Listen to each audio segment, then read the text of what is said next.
Hello बच्चों, आज हम इस वीडियो के माध्यम से विज्ञान विषय के अंतर्गत कोशिका के बारे में समझेंगे। तो चलिए वीडियो प्रारंभ करते हैं। 17वीं शताब्दी के सन 1665 में रॉबर्ट हुक नाम एक अंग्रेज वैज्ञानिक ने एक सरल सूक्ष्मदर्शी बनाया। हुक वैज्ञानिक ने अपने ही बनाए सूक्ष्मदर्शी में कार्क की पतली काट को देखा, जिसमें उन्हें छोटे छोटे खाली कोष्ठ दिखाई दिए। ये कोष्ठ मधुमक्खी के छत्ते के समान आकृति के थे।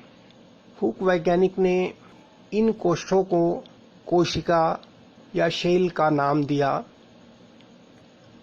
समय समय पर वैज्ञानिकों ने कोशिका की संरचना को समझने के लिए कई खोजें की और अध्ययन कर यह बताया कि जिस तरह मकान छोटी छोटी इकाइयों अर्थात ईंटों से मिलकर बना होता है, इन इकाइयों को कोशिका कहते हैं।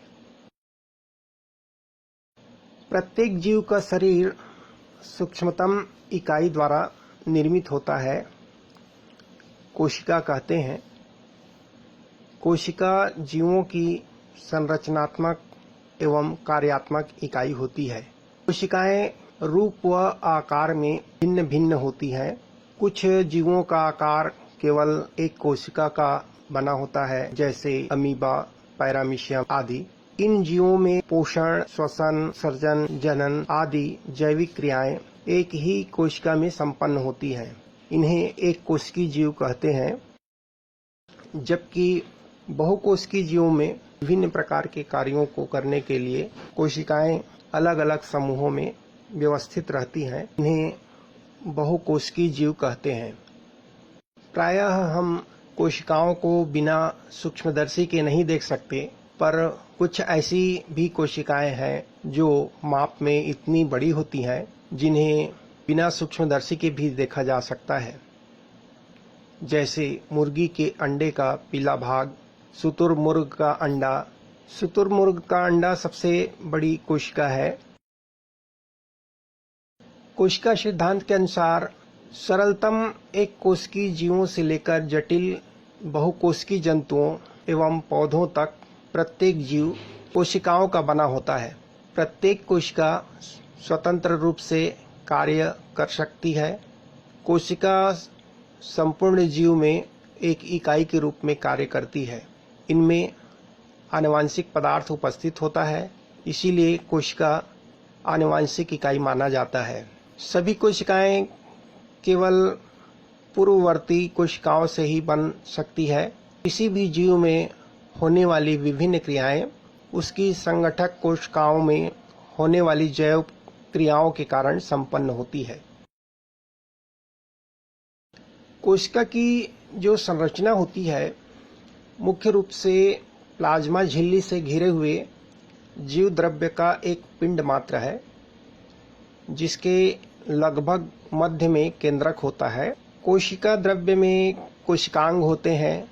कोशिका में प्लाज्मा झिल्ली के चारों ओर कोशिका भित्ति पाई जाती है और जिसका संश्लेषण प्लाज्मा झिल्ली द्वारा होता है। कोशिकाएं भिन्न भिन्न आकृति व माप की होती है, लेकिन इन विभिन्नताओं के होते हुए भी प्रत्येक कोशिका की एक निश्चित संरचना होती है। एक सामान्य कोशिका के 3 भाग होते हैं: प्लाज्मा झिल्ली, कोशिका द्रव्य और केंद्रक।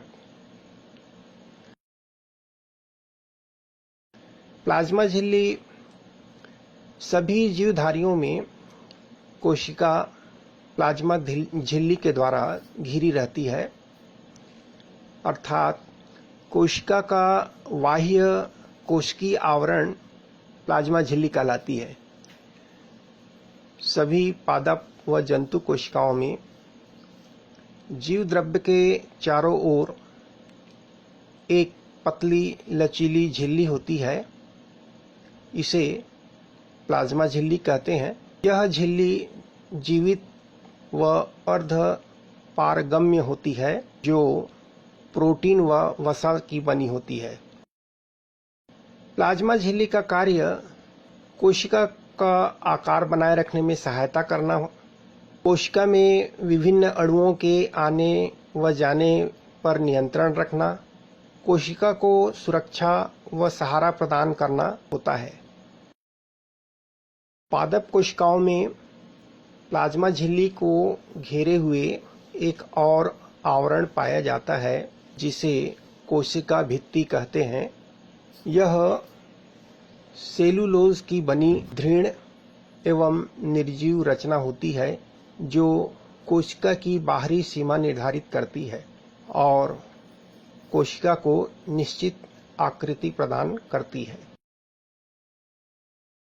जीव द्रव्य प्रत्येक कोशिका में प्लाज्मा झिल्ली के अंदर तरल चिपचिपा पदार्थ पाया जाता है, जिसे जीव द्रव्य कहते हैं। सभी प्रक्रियाओं को संपन्न करने वाले कोशिकाओं के विभिन्न अंग, जिसे कोशिकांग कहते हैं, जीव द्रव्य में पाए जाते हैं। इसीलिए जीव द्रव्य को जीवन का भौतिक आधार कहा जाता है। जीव द्रव्य को दो भागों में बांटा जा सकता है, कोशिका द्रव्य और केंद्रक। कोशिका द्रव्य जीव द्रव्य का वह भाग होता है जो प्लाज्मा झिल्ली और केंद्र के बीच में होता है। कोशिका द्रव्य में लवण, पानी, कार्बोहाइड्रेट, प्रोटीन व वसा पाए जाते हैं। जीव द्रव्य में विभिन्न कोशिकांग जैसे माइटोकॉन्ड्रिया, अंतःप्रद्रव्य जालिका, जिसे एंडोप्लाज्मिक रेटिकुलम भी कहते हैं, राइबोसोम, गाल्जी काय, सेंट्रोसोम, लवक, रिक्तिकाएं कोशिकांग पाई जाती हैं।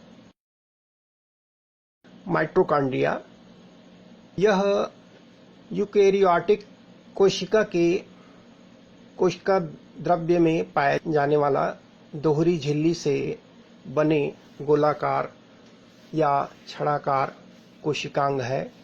ये कोशिका के श्वसन केंद्र है, क्योंकि यहाँ भोज्य पदार्थों के ऑक्सीकरण से ऊर्जा उत्पन्न होती है और इसीलिए इसे कोशिका का ऊर्जा गृह या पावर हाउस कहते हैं।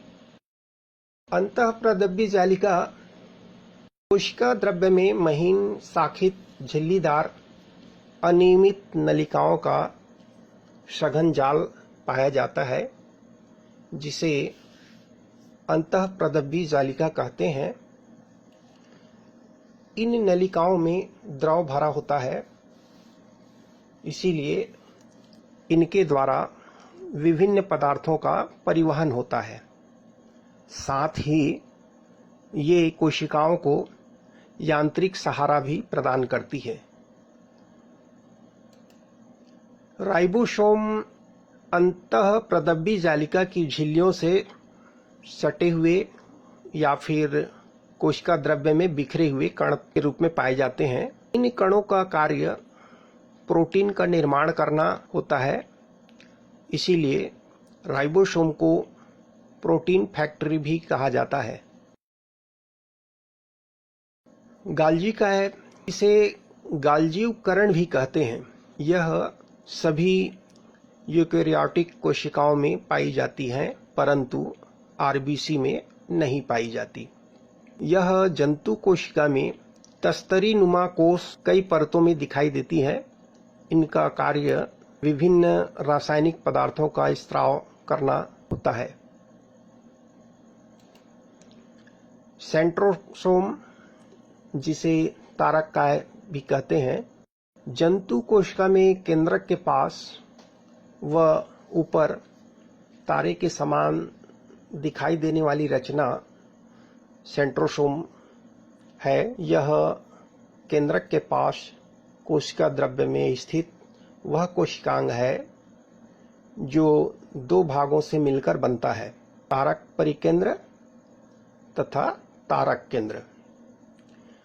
तारक परिकेंद्र एक रंगहीन स्वच्छ घेरा है जिसके अंदर दो सूक्ष्म कणिकाएं, जिन्हें तारक केंद्र या सेंट्रियोल कहते हैं, पाई जाती है।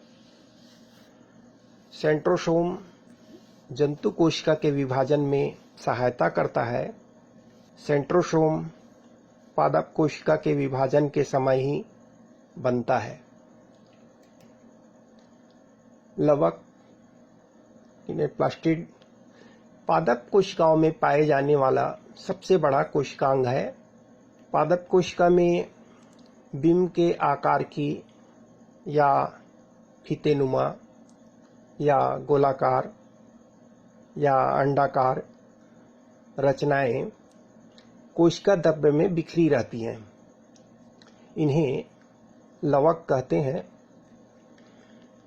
ये वर्णक के उपस्थिति के आधार पर तीन प्रकार के होते हैं: ल्यूकोप्लास्ट, क्रोमोप्लास्ट और क्लोरोप्लास्ट। ल्यूकोप्लास्ट रंगहीन वर्णक होते हैं जो स्टार्च के रूप में भोजन का संग्रह करते हैं। क्रोमोप्लास्ट रंगीन वर्णक है जो फूलों व फलों को लाल, पीले, बैंगनी रंग प्रदान करते हैं और परागण में सहायक होते हैं। क्लोरोप्लास्ट यह हरे रंग का वर्णक है क्योंकि इसमें क्लोरोफिल पाया जाता है जो प्रकाश संश्लेषण में सहायक होते हैं। इसे कोशिका का रसोई घर कहा जाता है। क्लोरोप्लास्ट को कोशिका का रसोई घर कहा जाता है क्योंकि ये प्रकाश संश्लेषण में सहायक होते हैं। रिक्तिकाएं पादप कोशिका में एक या दो बड़ी गोल या अंडाकार संरचनाएं पाई जाती हैं जिन्हें रिक्तिकाएं कहते हैं। ये एक झिल्ली से घिरी रहती है। इनमें जलीय पदार्थ भरा रहता है। यह कोशिका का मुख्य स्त्रावण अंग है। यह सामान्य शर्करा से जटिल शर्करा का निर्माण करता है। जंतु कोशिकाओं में ये रिक्तिकाएं छोटी होती हैं। लाइसोसोम यह सूक्ष्म गोल इकहरी झिल्ली से घिरी थैली सी रचनाएं होती हैं। इनके अंदर विकर पाए जाते हैं। विकर जीवधारियों में पाए जाने वाले विशेष उत्प्रेरक होते हैं जो जैविक क्रियाओं की गति बढ़ाते हैं। लाइसोसोम में पाए जाने वाले विकर विघटनकारी होते हैं और विभिन्न पदार्थों का पाचन करते हैं। यहाँ तक कि कुछ विकर तो अपनी कोशिका के कोशिकांगों का ही पाचन कर देते हैं, जिसके कारण कोशिका ही नष्ट हो जाती है। शरीर की बेकार कोशिकाएं इसी प्रकार नष्ट होती हैं। इसी कारण लाइसोसोम को आत्महत्या की थैली भी कहते हैं। लाइसोसोम कोशिका के अंदर प्रवेश करने वाली बाहरी पदार्थों का भक्षण करते हैं। ये मृत एवं पुरानी कोशिकाओं का भक्षण करके कोशिकाओं की सफाई करने का भी कार्य करते हैं। बच्चों, यह वीडियो संभवतः आप सभी को पसंद आई होगी। इस वीडियो को देखने के लिए आप सभी का धन्यवाद।